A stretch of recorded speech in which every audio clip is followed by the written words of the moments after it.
battle for the soul of a nation. We told ourselves that American democracy is guaranteed, but it's not.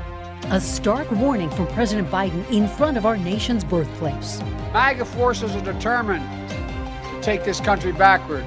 Republicans accusing the president of further dividing the country. He has launched an assault on our democracy. 2 months out from the midterms, the rhetoric ramps up as Democrats and Republicans fight for control of our country. What Joe Biden doesn't understand is that the soul of America is in the tens of millions of hardworking people. Donald Trump and the MAGA Republicans represent an extremism that threatens the very foundations of our republic.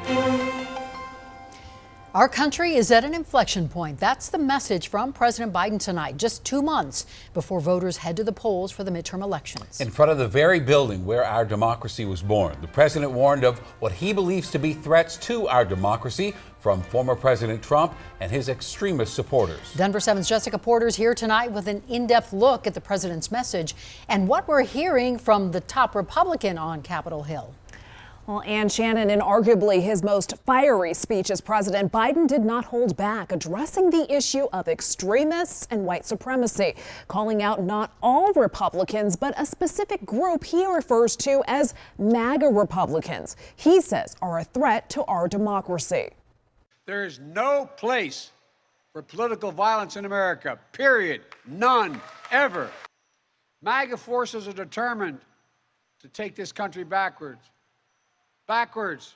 to an America where there is no right to choose, no right to privacy, no right to contraception, no right to marry who you love. President Biden called on all Americans to end the divisiveness and said voting rights and fair elections are at risk. They look at the mob that stormed the United States Capitol on January 6th, brutally attacking law enforcement, not as insurrectionists who placed a dagger at the throat of our democracy, but they look at them as patriots, and they see their MAGA failure to stop a peaceful transfer of power after the 2020 election as preparation for the 2022 and 2024 elections.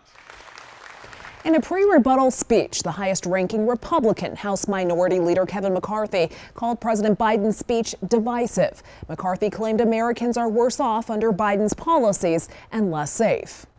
The first lines out of his mouth should be to apologize for slandering tens of millions of Americans as fascists. President Biden's speech was held in Pennsylvania, a key battleground state. The speech comes as Democrats hope to hold on to optimism ahead of the midterm elections in November after a surprise victory in Alaska last night flipped a U.S. House seat. Former President Trump is expected to headline an event in Pennsylvania in the coming days.